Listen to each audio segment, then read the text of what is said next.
Every other guy left me constantly wondering, and I hated it. Every other dude played unintentional or intentional games where there was always some sort of chase. It was like I was always wondering, are you going to pick me? Are you going to choose me? Are you going to marry me? Are you going to commit to me? And it constantly left my heart in a state of panic and wondering and living kind of in fear of like, I have to perform to get this guy's love. I have to do something to get this guy to stay, to like me. So I have to overgive, overshare, overdo everything when Okay, so typically what this comes from, and it's always told as this, oh, sob story, blah, blah, right?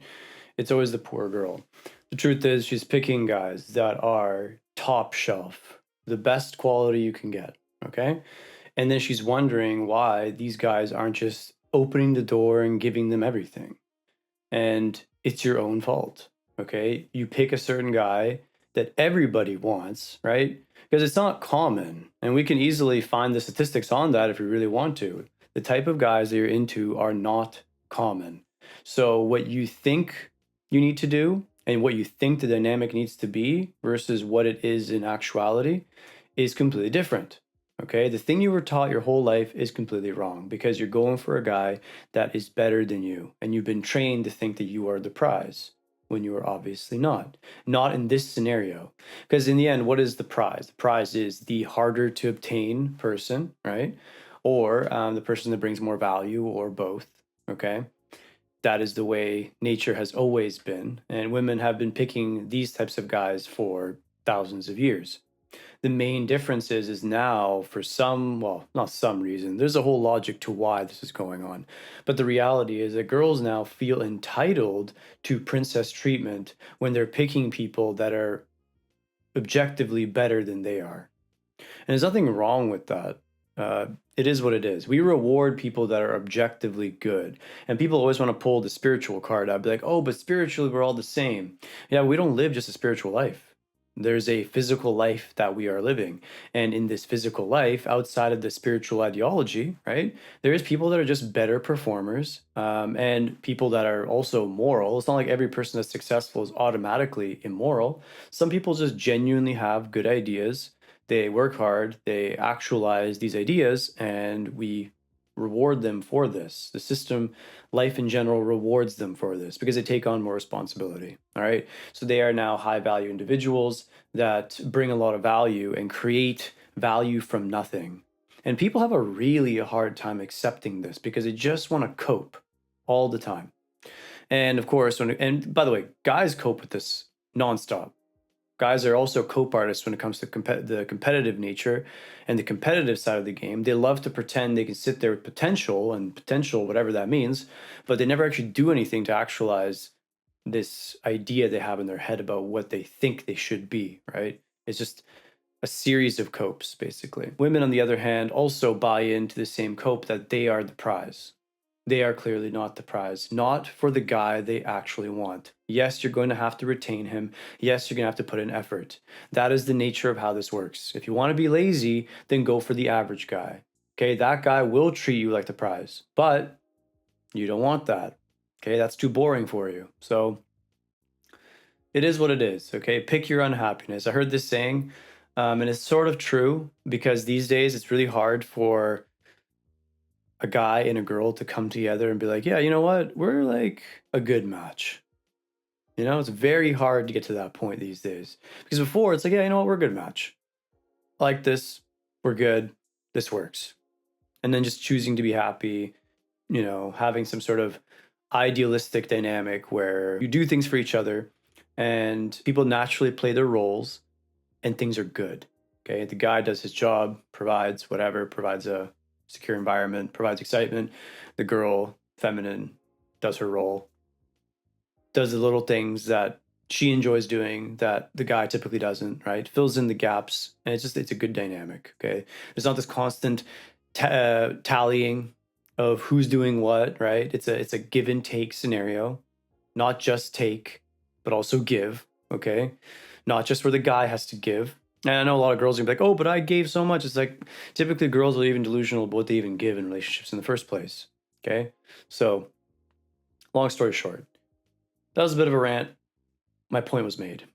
She's picking the type of guys that she desires and then complains about having to chase. Yes, you will have to do this. And you should be happy. You should be happy to even get a guy like that. But instead, you're just complaining about it.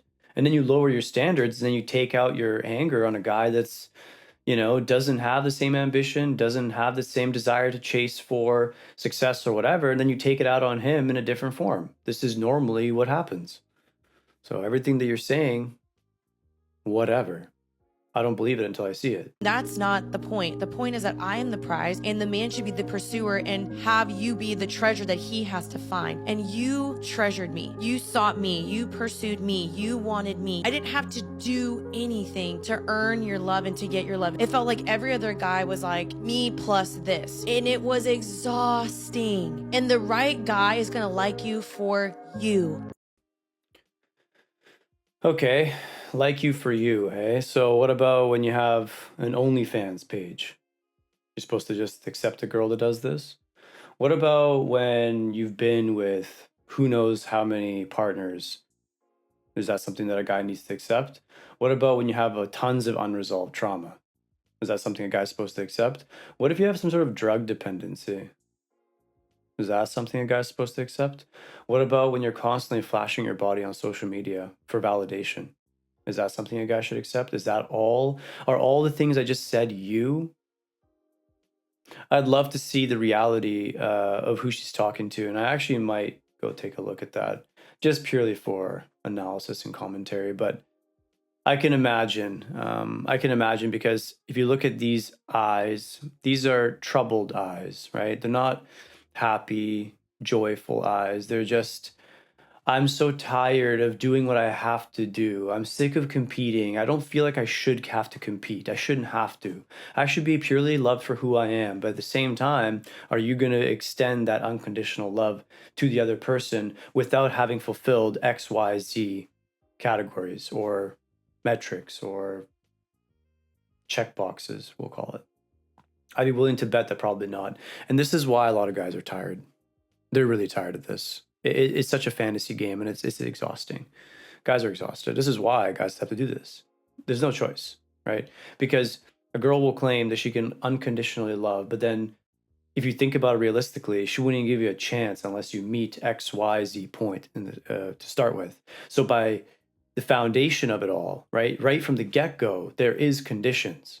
Okay, so it can't be unconditional. So just liking someone for who they are is just the biggest cope ever. And most likely this guy either A, doesn't know his value, or B, he's just coping super hard or trying to play into that ideology, right? Of we're going to meet each other and be happy forever. And that sounds good.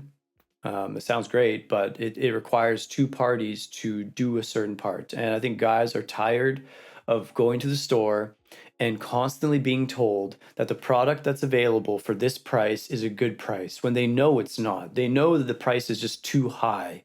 It's like they have to do too much to get too little. And guys are just sick and tired of it, obviously.